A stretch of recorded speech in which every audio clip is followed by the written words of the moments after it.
Hello everyone, Redmen Radio number 52. I said last week I missed the milestone 2 weeks ago. We were off, but the dream team is back together. I'm joined by Mr. Chris Pajak. Hi Chris. Hi Paul. Hi. Hi listeners. Hi listeners and hi viewers on the YouTube channel as well. Hello. There was a special wave just for you. It wasn't very special, if I'm perfectly honest. It was half-assed. It was 40% Ali. Let's leave it at that. Kick-off question comes from Darren James on the subscribers Facebook group. If you could play this Liverpool team against any team, past or present, who would you like to see them against? The classic Milan, old Barca, Manx in their prime years. Also, who would win? I'm going to go pretty boring on this one. I mean, there's so many great teams that you could pick over all the years. Have you picked one of them? No. Well, yeah. Okay. They're a good side, but they never won anything. Okay. I want to see us go against 13-14 Liverpool because I know how good that side was, and it was a great barometer, I think, for how good this side is and can be. Yeah. I'd like to think that we'd beat them, and we can stop looking back so fondly at 13-14 and hopefully enjoy this side a little bit more. Yeah. That's the reason that I've gone for 13-14. Either that, or I want a confidence boost and go and take Liverpool 2005, the Champions League winners, snot them and be like, of course we can win the Champions League this season, of course we can, we just beat them. But the exact opposite logic thing applies to the 13-14 thing. We if that's a barometer, if we think we're so much better than the 04-05 team, we would end up throwing it away against that team and destroying our confidence. Because that Milan team in 2005 we beat crap teams nowadays. That's what we do. But so did Milan. That's the point. That was what that team was. That team was terrible. Terrible. But yeah, it had the ability to magically pull results and trophies out of its arse. So I think we beat them 5-0 away, and then 5-0 at home. It'd just be one of them where Jersey Dudek would turn superhuman again, and we'd be like, "What is happening? How is this? How is Jimmy Traore doing this?" Yeah, it would be terrible. There's not a necessarily specific team in mind, but we'll probably throw one out there in a sec. My thinking is, I'm so bored of the arguments from ex-professional footballers about how their teams were amazing, because I'm firmly of the opinion, because I just think biologically speaking, and the fact that rules have changed a bit as well, a modern football team would kill a team from the 70s or 80s. I'm absolutely positive of that, and people can go back to what great football. Who are the players that you're targeting in this poll? The pundits, the players, the reasons. I heard Alan Brazil talking about it the other day, but all pundits in general, and there's a massive conceit, and I think this would turn the football world on its head, and it basically means there's a lot of old jobs for the boys would go out the window because people would realise that old footballers don't know what the fuck they're talking about. If all of a sudden their reference base was exposed as being basically like having a caveman come up against someone from modern day. I take it you're playing modern day rules, modern day footballs, modern day boots. Yeah, absolutely. So all this whole Graham Souness would just batter someone. Well, Graham Souness would be off in the first 5 minutes of a football match, and that would effectively be game over off the back of it. And they wouldn't be able to pass it back to the goalkeeper for 90 minutes and then roll it out. And I think you're right.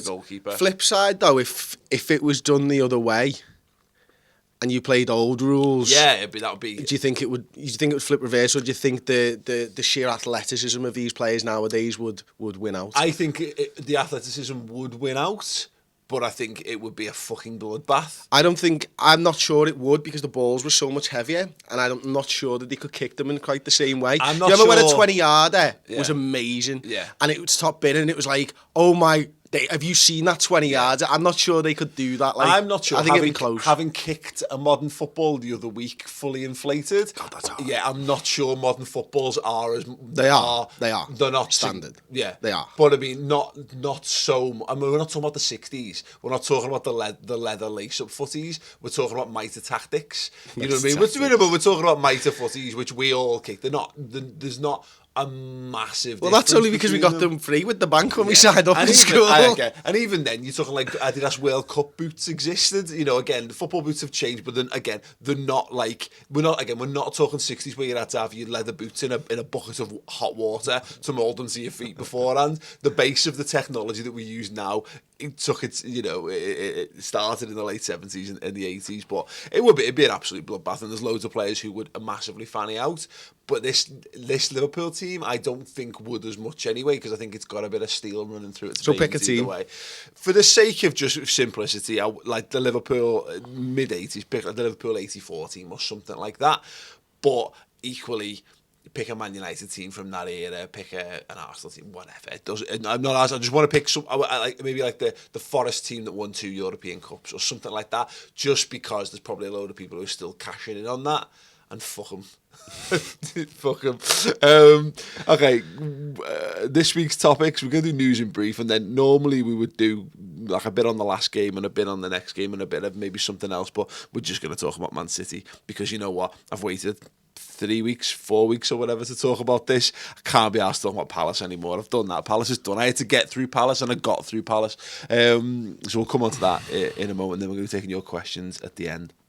News in brief, first and foremost. Charlie Adam Chris says that Salah wouldn't get in the side at Real or Barca. Now, what he's trying to say is, like, he thinks he'll stay at Liverpool, but it's very easy to spin this because we don't like Charlie Adam very much. It's total bollocks. It's total bollocks. He absolutely gets in the side at Barca and Real. Absolutely. I mean, he wasn't a very good footballer, and I don't think he's a very good football scout. He needs to just shut up about stuff like that. Now, he's been asked a question and he's answered, but you're wrong, Charlie. Go away, shut up, have a word with yourself, and try and see if you can chase that ball down that you kicked to the moon for me. Yeah. Spirit Shankly visited Celtic to have a look at the rail seating at the weekend. Really, really good stuff. Jay McKenna did a great little sit down with Neil Atkinson of the Anfield Rap last week leading up to it, and they've done a few videos and a few interviews around it. For me, we've made our opinions pretty well clear on this, haven't we? Because I think we're both very much in favour of rail seating being introduced at Anfield as well. It was what I like about this, because you went to the meeting they did like a year ago. I think the way that the Spirit of Shankly have conducted themselves around this is the right way to go about it. We have to be sensitive of the issues around it. We have to be sensitive of the feeling of the Hillsborough families, but they've done this the right way. The Spirit of Shankly understand the gravity of the situation, and they understand the gravity of what a decision for Liverpool fans means with the rest of the Premier League and stuff like that, don't they? And I think you're right. They can all hold their heads up high, and they always can do, because they have gone about this in the right way. They're looking into every facet of it. It started off a couple of years ago now with something at one of their annual general meetings, I think it was. Then that created the event that I went to last season, where they had people talking about it from a Scotland point of view, from a rail seating, from a different standpoint and stuff. And the fact that they've gone there with Hillsborough survivors and people who obviously have this so close to their heart, and they've taken them there, and the fact that John Paul at Celtic has sat down with them and explained it all to them, made sure that they're safe and they feel safe and that they feel comfortable. It's great, because football fans get a bad rep all the time, but when you can look at something like this, like what Spirit of Shankly are doing, you can go, these guys know what they're doing, they understand it, and they're going about it in the right way. And ultimately, I think it's a great move by Spirit of Shankly. I really do. Yeah, and I think it's interesting. I think I've seen people commenting about it and saying how, like, Liverpool, there's no rush. Liverpool should just wait and hold on. I've always been of the opinion that if it's going to be introduced in the country, Liverpool need to be at the forefront of the conversation. They need to be there, and they need to be the ones. And look, if there's people who are going to be dead set against it, that ultimately that will be a telling decision point to come in the future. But personally, like I said, I'm not sure. I think a lot of it is in a branding, and a lot of it is in association with the thinking that it was a standing area that was, look, it made football less safe for how it was, but there was a lot of dividing factors around that, and how football fans were treated and how football fans were penned in what they did as well, having experienced rail seating firsthand in Hoffenheim. Now, all I would say is that football terracing is as dangerous as the policing and the fans contained within choose to make it. Now, the thing is, football seating is safe until you stand in seating. Yeah. And then you fall, and then you celebrate and you fall over the seats in front. So in that regard, it's loads safer. But if you climb on the rails and you watch a game from there and you slip, you're going to kill yourself, because that's as true as if you tried to cross over a road by jumping on the railings and jumping into the road off the side of it, rather than going across a crossing. There are dangerous ways to use safe things. But, as I say, I think it's great that Liverpool seem to be taking note of this. It's great that there's a group of fans who are passionate enough about it to have sensible conversations around it, and obviously more on that as and when it develops. But yeah, really encouraging steps in the right direction. Just a little bit leading into the game in a moment, but first, Ollie Bond is reporting that Guillem Balaguer is reporting, because this is the world of Twitter, that Liverpool are watching Ferran Torres of Valencia. I have very little idea who this lad is. I had a cursory amount of research into him. 18-year-old Valencia winger, Spanish youth international. Handful of minutes for Valencia in the Liga this season. For more on that, do go and watch the Reds News Roundup show this week. Steve Hoare has got your transfer back covered. So go over and listen to that in podcast form or in video form on the redmentv.com. Emre Can, Chris, is a doubt for Man City. That's another thing coming out of this. Jurgen Klopp's press conference is just after we finish recording this, so we'll know more this afternoon. But if he is incapable of playing for this game, that's a big blow for Liverpool. Yeah, I think it's a massive loss, and I like Can in the six in these big games. Now I know maybe he didn't have the best game against Tottenham or the best game against Manchester United and stuff, but there was a few players who didn't have the best games against those type of teams. I like his physicality in that midfield. I like the fact that he can set a tempo. I think he'll be a huge miss in this game, and I think Jurgen Klopp will be really disappointed that he's not available for selection as well. Yeah. The midfield is probably one of the key battlegrounds, I think, in this game coming against Manchester City, and that's where we've done so well against them this season. Certainly in the game at Anfield earlier on when we beat them 4-3, I felt that midfield was absolutely spot on. I think it was Can, Wijnaldum and Alex Oxlade-Chamberlain. You had that physicality from Can and Wijnaldum, and you had a guy who can break the lines and run in between the midfield and link up with the forwards and Oxlade-Chamberlain. And I think that it'll be a big blow. I don't know what you think on it. No, absolutely, completely agree with that. I think these are the games that Emre Can's absolutely built for, and particularly Man City. He's got a great track record in the games against them as well, playing in different variations on the road, not just in the six. And I wouldn't have had him in the six in this game, to be fair. I'd have put him more in the box-to-box role, but I imagine he's one of the few players that we would throw into a game on next to no training. Jurgen Klopp's made it clear over the years how you've got to complete X amount of sessions, and I think that's more true for guys who have a point to prove. But as we saw in the Europa League run, he was crocked, and we threw him back in against Villarreal, and he was absolutely pivotal in particularly in the home game and that. So it wouldn't shock me to see him get a look in this game, and then you wrap him in cotton wool for another week or whatever. But maybe there is just a case, maybe Jurgen thinks I might need him more for the Etihad. Let's keep him safe and get him ready for that. And if it's a difference between running the risk on a 60 minutes of Emre Can or knowing you can and not getting him again for 2 weeks or whatever off the back of it, I'm plucking this out the air. This is not necessarily how it is, of course, but I would always preface making sure you can get a full game out of a player, because who needs enforced substitutions in big games? Yeah, you're right, and you're making it very difficult for yourself if you're going into a game knowing that you need to sub a guy off. We saw at the weekend, obviously against Palace, an full substitution. Now I think we were quite lucky in that Klopp's plan was probably to go to three at the back against them for the end of the game anyway. Yeah. So, but taking one of your moves, if you think of it as like a game of chess, away from you before you've started, it's not a good situation to be in. And we've essentially just got four midfielders now. Yeah. And that's the other worry, isn't it? So it's probably going to be three of Milner, Henderson, Wijnaldum and Alex Oxlade-Chamberlain. That makes it easier for the opposition as well. Yeah, and that's it. And I think we've seen that when the Sevilla game, when we had to take Moreno off. But I think we think from both of them games, one he was hooked and one he got injured. When you lose a substitution, you lose the ability to change a game. Effectively, you cost yourself that final 10 minute substitution. So no, you're dead right on that. Well, look, let's barrel headlong into it, Chris. We're halfway there. We've got a foot in. Let's go in. Let's get all 10 toes wet. 10 years of mediocrity, 10 years of promising a little bit here and there and having it snatched away from us. I can't believe it's been this long. between quarterfinals of the Champions League to go a decade, and I think it's eased by the fact that this happens. I don't know where the last 10 years of my life have gone. It's gone in a bit of a blur, and I think that it happens a lot when you're in your 20s, 30s, 40s and onwards, because you've got a bit more life behind you. But we did a lot of this on the build-up show, and that, you know, there's a generation of people there for whom, look, 10 years was, people were completely different. People were kids. There's a lot of Liverpool fans who are men and grown women now who were children when Liverpool were last at this stage in a competition.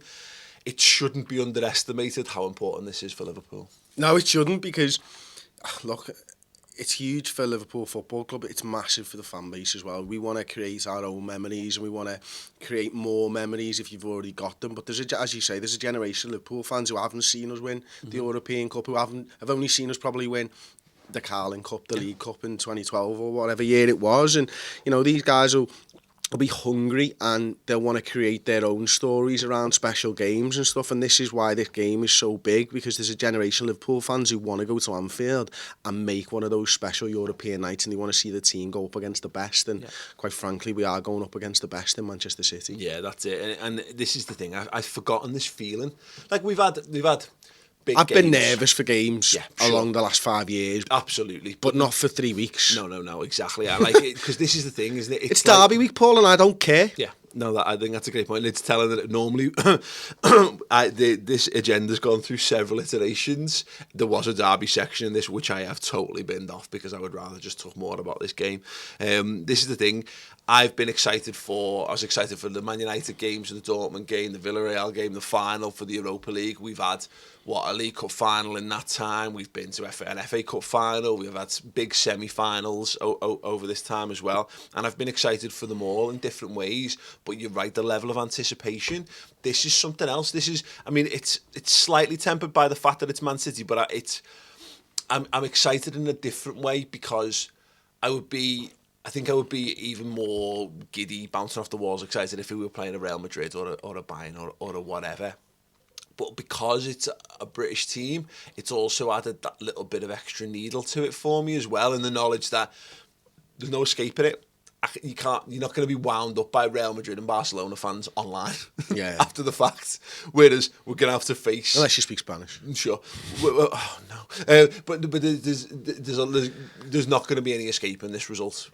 No, there isn't, and I don't think we fully felt it yet, but there is going to be so much spotlight on this game, and it's building up slowly from the weekend. And, you know, today it's going to be all eyes of the British media are going to be focusing on this game, and that's what happens when two British teams go head to head in the Champions League. We remember it from the time when we used to play Chelsea every single year in the Champions League knockout stages, and these are two sides that are both play exhilarating football, both like to go around it the right way, and it's being built of this sort of clash of the Titans type of thing between the two best footballing sides in the country, maybe not the two best sides in the country.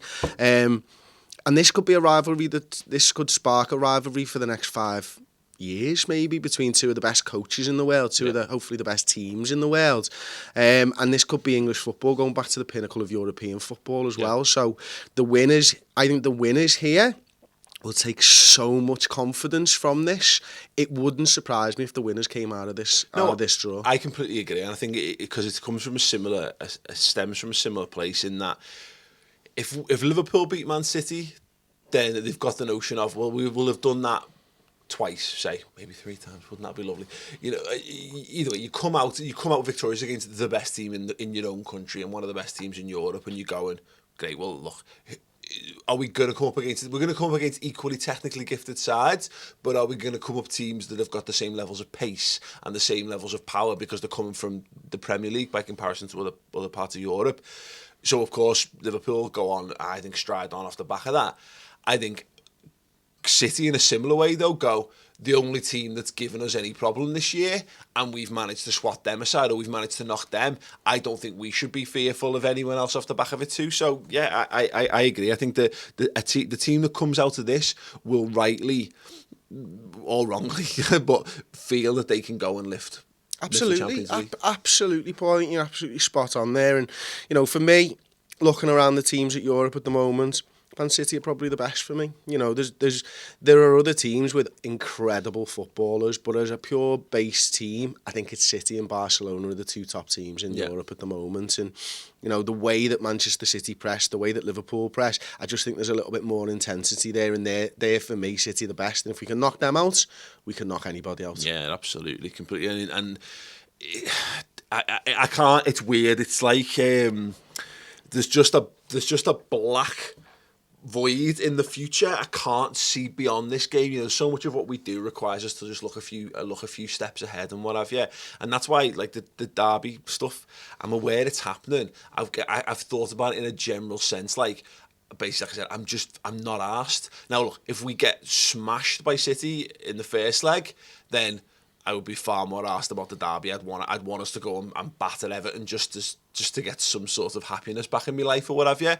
But I'm perfectly content with Liverpool doing whatever they think is best with the derby in order to give us the best platform. I think that's right. And I'd never have thought at the start of the season we could be sacrificing a derby for something. You know what I mean? And I think I'm a bit like you in that if we're in a good place and we've got, you know, a realistic chance of making it into the next round of the Champions League, do whatever you want, Jürgen. You're not going to get any backlash from me, mate. Yeah, no, exactly that. And it's mad, though, is that I can dream a little bit about semis and finals and stuff, but I, in the build-up to it, you know, we mentioned it on this podcast before, you know, when we were sat in the hotel bar in Porto, having got back from that match, and we were talking, me and Si were talking about who do you want to face, who do you want to play, what, you know, and your dream route to the final, and who's your dream for the final, all that kind of stuff. I can't do that anymore. Like, there's like a big steel door that's slammed down in front of me on that. I can't. It's just too close to call as well. Yeah, it's too close to call. You could see us progressing past Porto before. You could see us getting out of that Champions League group. Now you can't really look past City because, quite, you know, we've said it how many times, I think they're the best team in Europe. Yeah. And everything has to be focused on getting through that two-leg thing. And I'm looking at it now, and I've only just started to get even more nervous about it because I've kind of just disregarded the derby. This is going to be the best week I've ever been a Liverpool fan. Yeah. Or the worst. We could get beaten comfortably by City twice and lose the derby in the middle of it, and there could be a huge cloud over there that I'm not going to be able to get out of. It's so weird though, like in that regard. Like I'm just not fearful of this at all. It's weird. I'm like, even though I'm like nervous, and I'm really like, I am excited for it. There's a weird, like, there's a bizarre underlying neutrality I have in all this. It's just like, well, yeah, exactly. It's like we've come this far. I had no expectations. All I've said all summer and all season was get it in the top four and get out the group in the Champions League. And if you do that, then that is objective obtained for me. Anything above and beyond that is an absolute bonus. And the fact is that because we're so close to kick off on this one, I've spent time looking at Man City. I've spent obviously more time than the average person looking at Liverpool. I know we can do it. But we're fast approaching the time for talk being over, and it's time for action. We've got today really, and then I'm gonna be an absolute mess tomorrow. I think on Wednesday, I'm not sure how I'm gonna handle anything. I think it's a little settler in the morning or something. It's gonna be the only way I can get through it. But I remember being a kid, and I didn't feel like this in my teens, maybe my late teens and onwards. Like, but I remember like FA Cup final day as a kid when you used to have all the build up to it, and you'd get up early in the morning. And on the telly, exactly. FA Cup final stuff on from the moment you woke up, and I kind of feel like this with this game, which is mad because by all accounts, like the semi-final against Villarreal is a bigger game than this, in only so much as it takes you to a final. This is only going to take us to a semi-final of a competition, and no one really remembers semi-finalists. Like, you know, so it's not like it's, but it is just, as we said, it's that we've built up to this. This is not the be-all and end-all, and I'm looking forward to enjoying it, but I'm looking forward to, and I genuinely hope, and I genuinely believe that we've got the ability for this to be a stepping stone. Hopefully it's not a stepping stone for next season, because if we go out, it will be. You know, it's a good learning experience, and you'd make quarterfinals. You bet your minimum target next year. I think if you can prove you can do it this year. But I do really genuinely just hope that this is just something more. I hope this is something special, because we haven't had special in such a long time. It's become a myth. It's just become like some bullshit story that we tell kids to make them feel better when you know, we've got really crap players sticking balls in the back of their own net and that kind of stuff. It'd be nice for this to be not a fantasy anymore. It'd be nice for it to be a reality. It really would. Of course it would. I want Liverpool to be the best team in the world. Every Liverpool fan wants Liverpool to be the best team in the world. And now's the time, I think, where we've been building steadily since Klopp came in. You know, we obviously lost against City in a final not that long ago. We lost the final against Basel, but you can almost exercise those ghosts by getting through in this game against Manchester City. Mm-hmm. Yeah, I completely agree with that. And that's the point of this, is that there's still a lot of the players from that experience. And I remember thinking in 13-14, like, this team, the young players in that team for finishing second were going to come back the next season stronger for the experience. And unfortunately, we cut the legs off that team by not keeping Luis Suarez. And maybe, and to be fair, I think I was right in some instances. You know, Philippe Coutinho's gone on to be a top quality player. Raheem Sterling's gone on to be a top quality player. Unfortunately, because the team fell apart, we weren't able to match their ambitions. And this is that I do feel as though, I said this a couple of weeks ago on the podcast, is it does feel like there's something really solid and really tangible, and that every time we do misstep now, we just pick ourselves up and go, okay, well, we won't do that again. We'll get better and we'll get stronger, and we find our stride for longer periods. Each time we fall down, the gap between falling down again and getting back up seems to get longer, and the time it takes to get back up again seems to get shorter and shorter. I mean, I just go back slightly. I remember at the start of the season, I would have been all right with us getting knocked out in the group stages. I think I said that early on in the season, is that for me, the real target this season was making sure we were in top four, and I wasn't really sure that we had the squad to be able to deliver on two fronts. And maybe that's down to the fact that, you know, I'd seen these Liverpool sides tire under Jurgen Klopp and stuff like that. Now, we've really done this again on 13 or 14 players. You know, it's not been 17, 18 players all season long rotating because of the injuries that we've had and suspensions and all that type of stuff. And it's incredible to think that actually Jurgen Klopp has managed to get more out of the same number of players than last season, when I think a lot of people thought Liverpool only got in the top four last season because of the high intensity game, but also because they didn't have Champions League football. Whereas I think Klopp is not getting the credit that he deserves, because he's actually managed to make these players go for longer. And, you know, still managed to tweak things, and tactically he's moving things around a little bit. And it's incredible to think that you watch Liverpool now, and I don't think they're tiring. I don't see them tiring in any way, shape or form. The results are still coming in. We're obviously now into the quarters. I wasn't sure at the start of the season this squad had that, and they've proved me wrong. It's absolutely brilliant. I think he's just used his squad better this time around, and I think that was the thing going into it. I think that's him learning, isn't it? And I think just the overall quality's gone up, hasn't it? I think you know, effectively we swapped out Ajarian and Woodburn for Oxlade-Chamberlain and, say, Solanke for the sake of argument. So you've gotten more robust, more usable players instead. But you're right, which is an intelligence in terms of how they've constructed the squad this time around. But we're going into this stage of the season as the most rotated side, probably definitely in the Premier League and probably in Europe. So we're going into this. Fitness should not be an issue for us. You can get it. As we see with the Lallana thing, you're going to be injuries are injuries. You can pick up freak injuries at any time, but we should be primed for this. You know, last season, my God, that was like that. I mean, if everyone's watched the first Disney Cars film, but there'll be other examples of it where, in fact, Talladega Nights is kind of a similar thing as well. Like, where they crash and they get out and they run to the finish line kind of thing. Ours was a bit like, literally, our cars crashed and we crawled and we stuck our tongue out to cross the line just to break the finish line, and that's how we got into the top four last season. I don't see that this season. I mean, look, there's a good chance, as we said on the running special we did last week, by the end of this 2-week period, by the time we get out of the Bournemouth game, top four could be done. Top four could be secured for next season already, and we'll have a run of fixtures and possibly a Champions League semi-final to look forward to. And that, exactly what you're saying there, is down to the intelligence and the squad management that we have brought into this season, which is just absolutely fantastic. I want to talk a little bit about the game then. Tom brought this up prior to us filming the build-up show. We didn't do it on that show. I think it's worth doing here. Raheem Sterling is due one. He's due a good game against us. He's due a good game against us until he does it. Yeah. It's as simple as, and he's not been able to do it yet. It's interesting. So I was talking to Stephen McInerney, who's a Steam company, videos on the YouTube channel now. Do go and watch it. Very, very good. Very good. Good stuff. Speaks very well about both us and Man City, actually. But he's of the opinion that you've got to play Raheem Sterling in this game, because what does it do to him to say, I don't trust you in this game?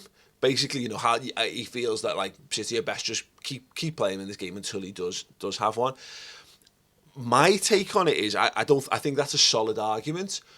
I think Man City play into our hands by playing Raheem Sterling, particularly at Anfield, because he is the pantomime villain of the piece, and as if Liverpool need a further excuse, he is that one player that if there's ever a moment where the atmosphere drops off, the second he picks the ball up, it just ramps back up again in our favour. Yeah, I must admit, I agree with both sides of it, and it sounds strange because we're almost one up on them if they don't start him. Yeah. And I think that would give the fans a little bit of fire in the belly as well, knowing that is a potential reason for him not starting. But equally, when he is on the pitch, you're spot on. It gives us a focus. It gives us someone to boo and hiss and get angry about. And every time, it seemed so far like he's crumbled under that pressure. And I think, personally, the way that he is with that front three and the way that he's involved in that side, you would lose him. You'd miss him a lot more. Yeah. I think they will start him. I think it will probably be the right call to do that. But I think it will also help us. I think the concern is that, but they've played Bernardo Silva into form. They've managed him brilliantly this season. They haven't thrown a load of weight of expectation on his shoulders and whatever. You can see the impact he had coming off the bench against us at Anfield.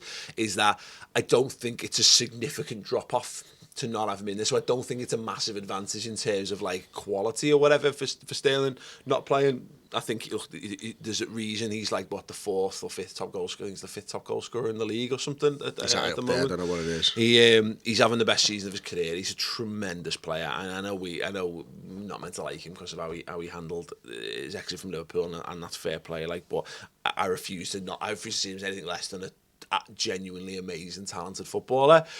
He is one to be concerned about, but yeah, I relish him coming to Anfield in these games. I love it because he'll be up against Andy Robertson. That's one of the toughest games he'll have in his Liverpool career to date, handling that. But I think we've seen as well he loves a bit of a fight, and he's one of them. He's becoming that cult hero for Liverpool. I think he will relish being handed the task of be the one that plants one on Raheem Sterling in the first 5 minutes of the game, mate. That's on you. That's on you. I will love that. It would have been. It's definitely Robertson now, but it would have been a toss up for me between Chan and Robertson. Chan just coming from nowhere and flying into a challenge because he understands what that will do for the crowd, probably more than Robertson because he's been here longer. Who's your second choice then? What for Robertson? Milner. It is. It's James Milner. James Milner will be like, don't worry, fellas. I've got this one. Yeah, absolutely. Looking forward to that. You know what? As great a player as Raheem Sterling is, and he is in fantastic form and stuff, they've got better players. Yeah. For one, I know we're going to talk about him a little bit later, but the guy on the other wing's the one who scares me more. And that might be down to the fact that, Trent's had a couple of tough games in the last few weeks and stuff, but Sané's he's unplayable at times, completely unplayable. When he gets that ball and he drives that run centrally and runs with that pace, I think we might really struggle to pick him up. He's the guy who I think, for them, will be the game changer. Yeah, no, I think he's absolutely terrific. He's like I really like Kevin De Bruyne and I love David Silva. I love Sergio Aguero. I really like Raheem Sterling as well, but he's that one I'm proper jealous of because I think he's gonna be. I think Leroy Sané is the next Cristiano Ronaldo in waiting. I've said this for all season really. Just the build of him, just because he's so tall, he's so athletic, he's fast, he's got a great touch, he's got a hammer of a shot. The fact that he's left-footed as well is a thing. I think he's going to be absolutely true, and he's so young as well. He's got so far to go in his development. Yeah, real threat, and that's a massive test for the fullback. The Salah versus De Bruyne thing. I mean, I'm not sure how much the Champions League has an impact on the Player of the Year decision. In a UEFA sense, it would do, but I can't see. I think De Bruyne is tremendous. They do, absolutely do. But Mo Salah, man, like, he's scoring all the goals, and it's not like he's just scoring all the goals. He's got like 12 assists or something this season as well. Like, it's ridiculous. Like, Kevin De Bruyne should be the absolute shoo-in for this, because no one expected Mohamed Salah to be this good. But given how good Salah is, I wouldn't be asked if De Bruyne won it, but Salah probably should be in with a strong show. Listen, I don't know the exact figures on it, but you're looking at 95% of the time, the striker who scores the most goals is pretty much Player of the Year, isn't he? There or thereabouts. Like, and Salah's the one who's gonna win the Golden Boot. He's the one who makes more of a difference to his side than any other player. I think Kevin De Bruyne is incredible, probably one of the best players in the league without a shadow of a doubt, but he's got better talent, more talented players around him, I think, than Mo Salah does. I think it's fair to say, you know, as much as I love every single Liverpool player, the level is just slightly more. And, you know, what Manchester City have done in the league this season has been incredible. They can still get the point record for a season. You know, they're going to probably tie up the league really, really early this weekend. But Mo Salah, yeah, he's not there. De Bruyne's not been at Mo Salah's level this season. Yeah. We're going to talk a little bit more about this in a moment, but before we head into it, I sat down with journalist Sachin Nakrani to discuss a little bit about the build-up to this game and how Man City fans are handling the notion that Liverpool and the Liverpool fans are going to upset City somehow with our coach greeting and atmosphere. They're getting the wrong end of the stick on this. It's not about trying to put fear into Man City. It's trying to G up Liverpool. Yeah. I mean, those coaches in 13-14, sorry, the greetings in 13-14 was about, you know, sort of, you know, smashing our coaches on the side as they came in and saying, you know, we believe, you know, we believe in you, and that carried through till the Europa League run. It's not about, you know, I saw one Man City fan, I won't name him, he's one of the people I had a big argument saying, well, you know, what Kevin De Bruyne and David Silva will do, they'll just put the headphones on and black out their windows and they'll be absolutely fine. It's like, well, it's not about them, you know.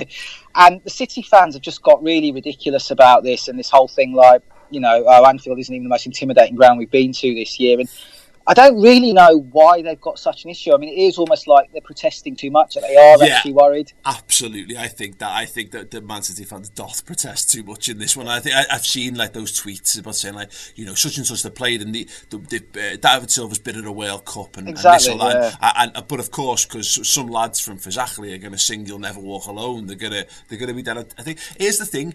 But what you're saying there, even at its base level, and football is about, at the top level, is about marginal gains, and it's about if you can get 1% or 0.5%, that can be the fine margin. And if David Silva's normal routine is not to put headphones on and is not to black out his window, but, you know, but this is the point. No, I totally agree with you. Absolutely, yeah, that's a very good point. If you want to go and listen to that full podcast, go to the redmentv.com, sign up. Perfect time to do it right now. We've got the run-in special, which is amazing, looking at every Liverpool fixture between now and the end of the season, and those are the likes of Chelsea, Spurs and Man United, just working out how we think the season's likely to pan out, and obviously chances a little bit around this Champions League quarter-final as well, and loads of other amazing things, so do go and sign up. Highly recommended. We're going to be doing a combined 11 in a moment. I just want to talk...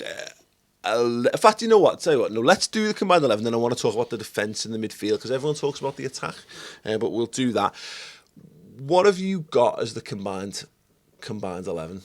Ederson, Walker, Company, if fit, Van Dijk, Robertson, Fernandinho, De Bruyne, Silva, Sane, Firmino, and Salah. I completely agree. Could not agree more with that. I don't think there's a case to be made past that. I think you could. I'm sure Man City fans would argue trying to get Jesus or Aguero or whatever in there, and that's the thing is, I think it's much of a muchness.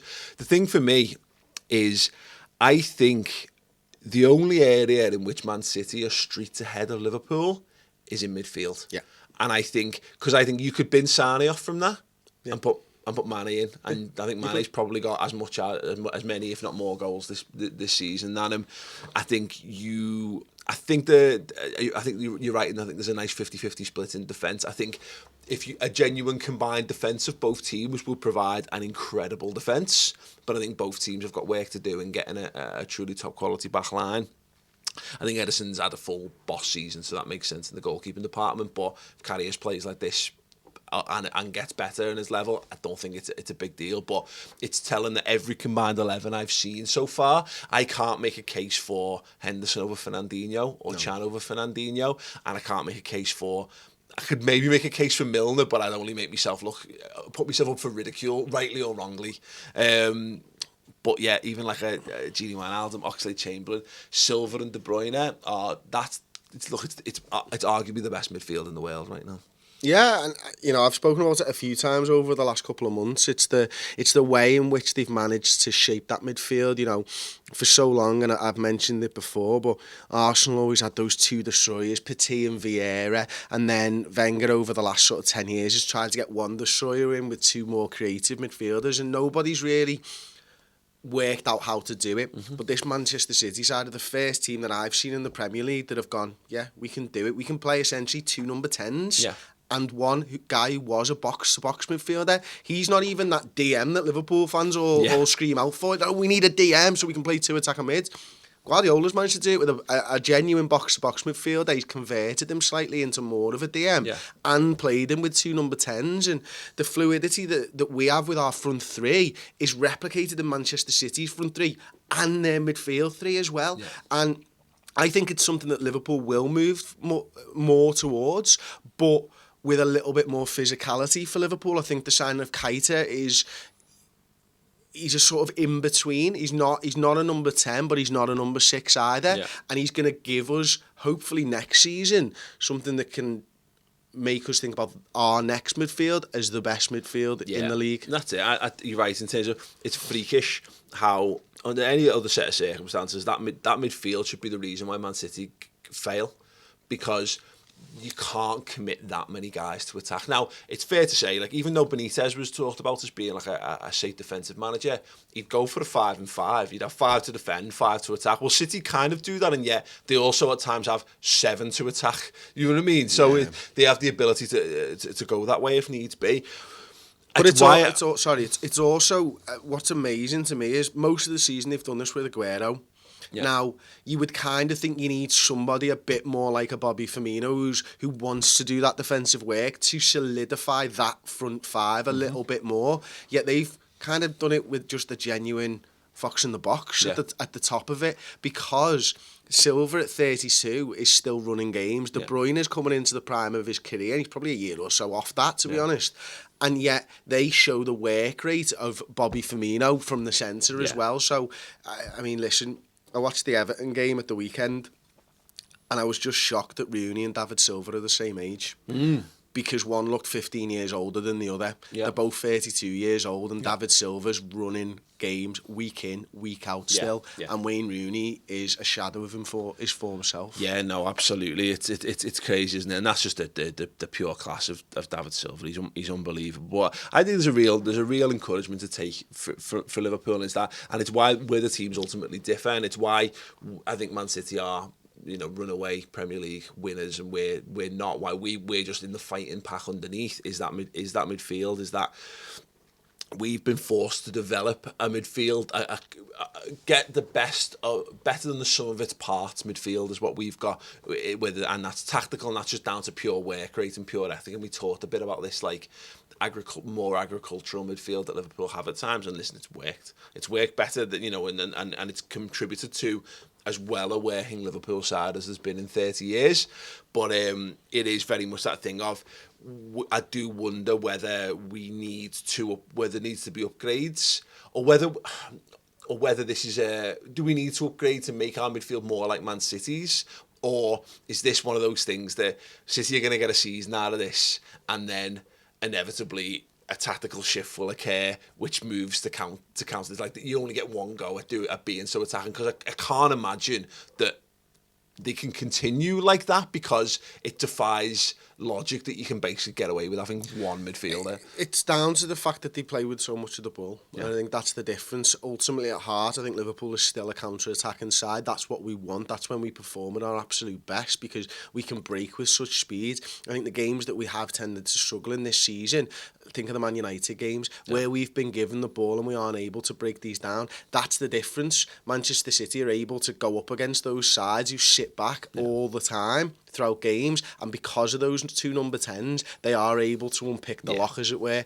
And until we make that transition, if that's where we're going, then we will struggle, I think, in those games, because the quality of Silva and De Bruyne and the vision of these two guys is second to none, and the movement of their front three is just as good as the movement of our front three. It's mad, isn't it? It makes you wonder how our season might have panned out differently if Neymar doesn't move to PSG, Barcelona don't turn Coutinho's head, and Adam Lallana doesn't get injured in the build up to the new season.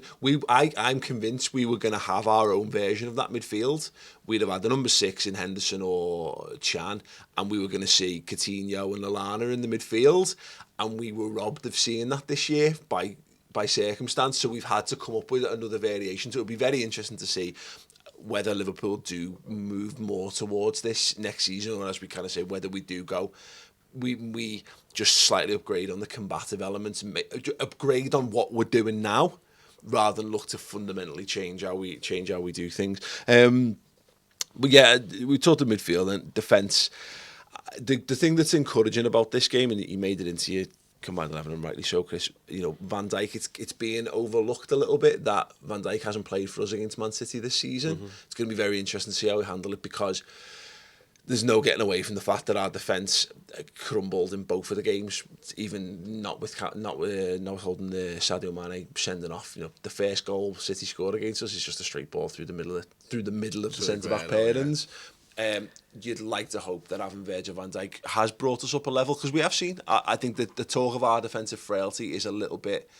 I think it's a little bit overworked in the media. I'm not sure it's quite as big an issue, although it is still. It's not a bullshit made-up concern. It still does exist. Yeah, I think it is. I think, since we've signed Virgil van Dijk, we've now played 10 Premier League games, I think I'm right in saying, and we've conceded 10 goals in those games. So we're still conceding 1 goal a game. Now, before Virgil van Dijk, we'd conceded like 5 more goals in the games we'd played. So it was worse. Yeah. Van Dijk's improved it, but also we've started to score a few more goals in different games, and we've had those 4-3 games against Manchester City. Mm-hmm. And all that type of stuff. So I think we have improved. I think people are looking at it like we will lose this tie because of our defence, and I think that's an unfair stance to have. Yeah. I think our defence allows us, and our frailty, unfortunately, allows us to play the way that we play. In those 10 games, we've got a positive goal difference of 15. So we've scored 15 times more. We've scored 25 goals in those 10 games. And that's better than what we were doing earlier on in the season, because our defence now lets us and allows us to play the way that we are. We know we're going to concede goals. That's kind of the way it is until we get another £75 million centre-back to play alongside Virgil van Dijk. Yeah. I think that's going to be the case. Yeah. It is what it is. But I don't think when we're tasked with defending a certain way, I still think we can do that. Mm-hmm. It's just that we don't have to do that very often. Yeah, no, it is. It's a very, very interesting one, and it'd be fascinating to see how the game pans out as a result, because, yeah, I think City have as many defensive frailties as we have. I just think that it's because of the attacking verve and the fact that they just put more points on the board, it makes more sense. If we've been scoring at the rate in which we scored in the second half of the season, in the first half of the season, which is what they've done, I don't think it matters. I think the defence is it was, and as we say, when we boil down to it, Otamendi's having a good season, but I don't think Otamendi is the best centre half in world football. I don't think he's imperious. I think Manchester City rely on company. Now, I know their other 2 centre halves have been fantastic this season, but their defence goes up a notch when Vincent Kompany comes in to it. Stones is a brilliant footballer. Otamendi's had an incredible season, but Kompany's the difference maker in that back line, exactly like Van Dijk's the difference maker for us. And Van Dijk's not at Kompany's level yet. Because he's not done it consistently at a big club for a number of years. but he'll get there. And as he gets better, our defence will get better as well. Yeah, completely agree on that. And as I said, I think that's where we get in. I mean, we live in a world where Fabian Delph could start at left back, and they could start Stones and Otamendi as the centre back pairing, and both of those players, same as number of our players, I think they've got mistakes. The thing that I think that Manchester City's frailties are very, very similar in ours, and I do think their defence is slightly better than ours. I do as a group, including the keeper, but their frailties come out of the fact of the way that they play football, exactly like ours do, because they're committed to the way that they play, that high line, that possession game, that grinding further forwards up the pitch, taking 5 yards and 5 yards and 5 yards and pinning them back. It's set up that we can counter-attack, and it's not something we've seen Liverpool do at home this season, but it wouldn't surprise me if we did get a little bit of success out of the counter-attack, because we maybe invite a little bit more pressure than we have done over the last few games. I think it's fair. The way we've come unstuck in recent weeks is that, you know, we've had to come up against target men. Now, they could use Sané in that regard because he's a big lad, but you wouldn't expect them. They're not going to fundamentally change their football ethos in this one, so we're going to have to deal with a team that plays. Has done it before. He's done it for Bayern Munich against Dortmund, but not with the person with the personnel to do it. He had the striker to do it at Bayern Munich in, I think it was I'm not sure if it was Lewandowski or maybe it was before Lewandowski. Maybe it was Muller or something like that he used, but he had a much stronger, taller striker to be able to do it. It wouldn't surprise me if he went a little bit more long ball, not to the extent that he did it with Bayern Munich, but there's a lot of respect between these two coaches, and I think they know that almost on any given Sunday, anything can happen. Yeah. And that shows a massive amount of respect between the two best coaches in the league. Yeah, absolutely. Very, very, very exciting stuff. Brilliant. Buzzing.